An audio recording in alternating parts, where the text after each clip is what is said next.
Um, I'm still explaining the episode of how to start goat farming. I think we've gone through many details, and today, actually, the recent one was talking about stocking.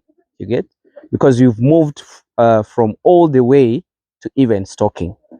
Now, when you're stocking, I said many times you need to know which breed you really want to stock and what are the reasons.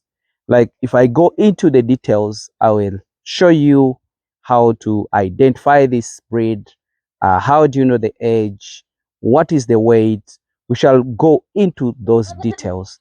But you people, I want you to be very attentive in this section of stocking. Stocking is is one of the most complicated stage, because you'll have a lot to explain to you have a lot to do to the animals so that they get adapted to the environment, so that those animals can really get into that very space.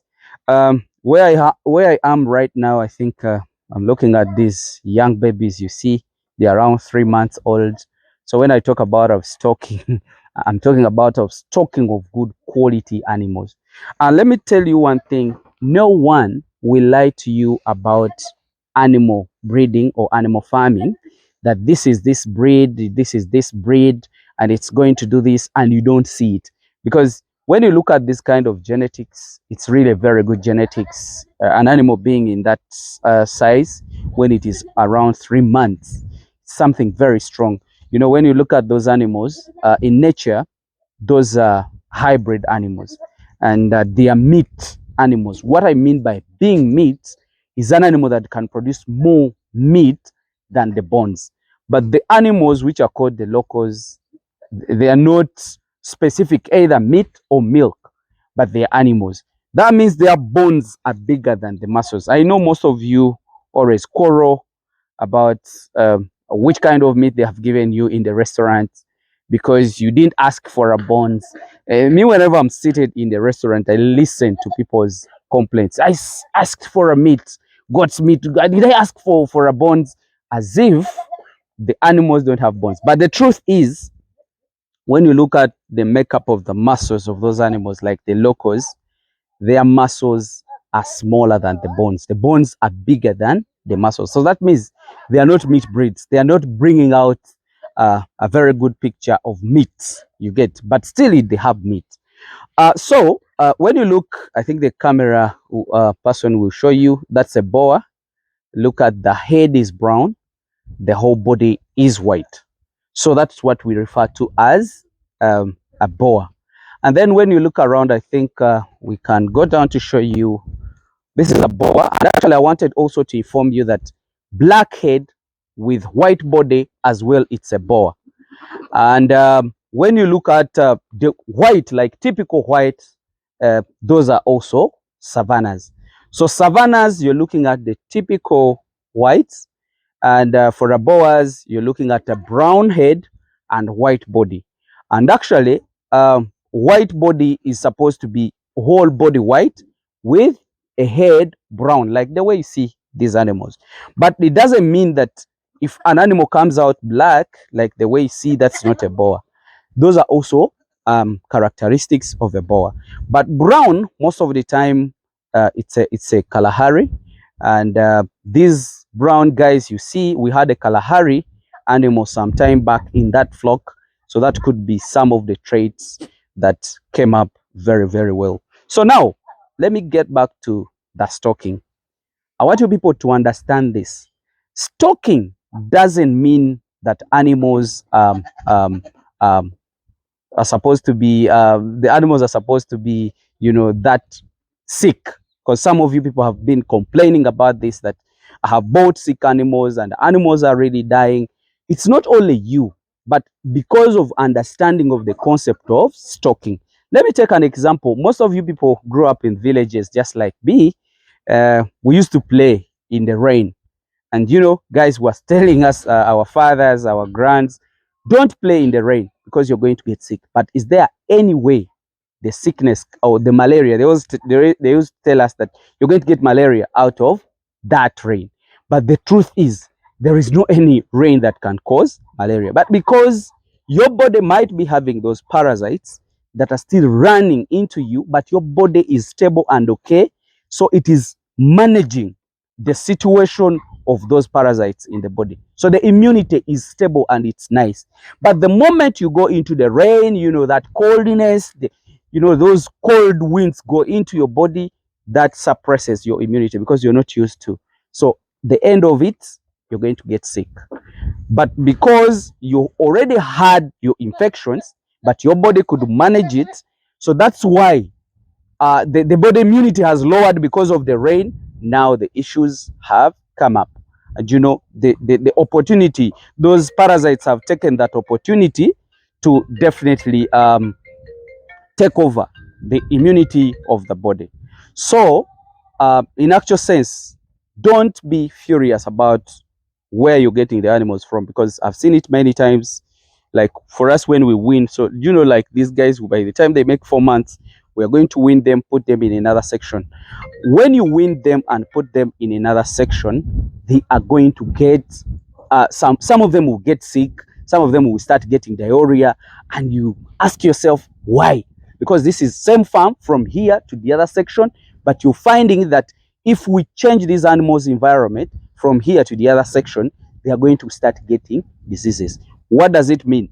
Animals are managing their situation because they are in the normal situation they are used to. The moment you shift them from here to another section, you are really disorganizing their stability, and the body immunity will lower. Any opportunistic disease will come over and take over the animals. So when you stock an animal, you need to get prepared. What do you have to get prepared of? You need to have those long-acting antibiotics, like the way we see Oxy 10%, sorry, Oxy 20%, maybe Hexas or 20, multivitamin. But basically, me, what I use, I make sure that I have Oxy 20%, and I also have vitamins.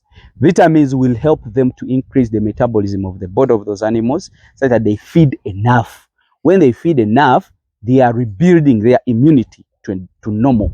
Remember, I have really tackled on their immunity because of disorganizing their state. So don't say that where I have got the animals have been sick. You might find yourself where you picked the animals from. Like most of us who have big stocks, you can pull out 100, then you leave 300. The 300 are okay, but where you've taken yours are sick. And then somebody says you have selected the sick ones for me. That can't do in the line of breeding. We always have to give out the animals that we really want. So you get prepared with that. What do we do in the quarantine? Now that you've known what to stock, you've stocked it, you have it in your stock, you're handling the shipping fever treatment with Oxy 20 and vitamin. What do you do next? Make sure that that animal are vaccinated in that period. We vaccinate animals and give some period of time, but if you don't again boost more immunity to those animals by applying, actually by giving the vaccines, you give them another exposure of the vaccine for the animals to produce antibodies against different diseases, because we have some diseases that we are sure that can attack our animals in this area. Because you definitely know the animals, sometimes some of you call me and tell me, Hamiisi, this is the season of the goats dying. Me, I don't believe in that. You can't tell me that this is a season of animals dying. What do you handle that? How do you handle those kind of situation? So you have to get prepared. In the quarantine, I want you to keep the animals for 1 month. Another month, we call that a recovery month. But the first month is a deadly month.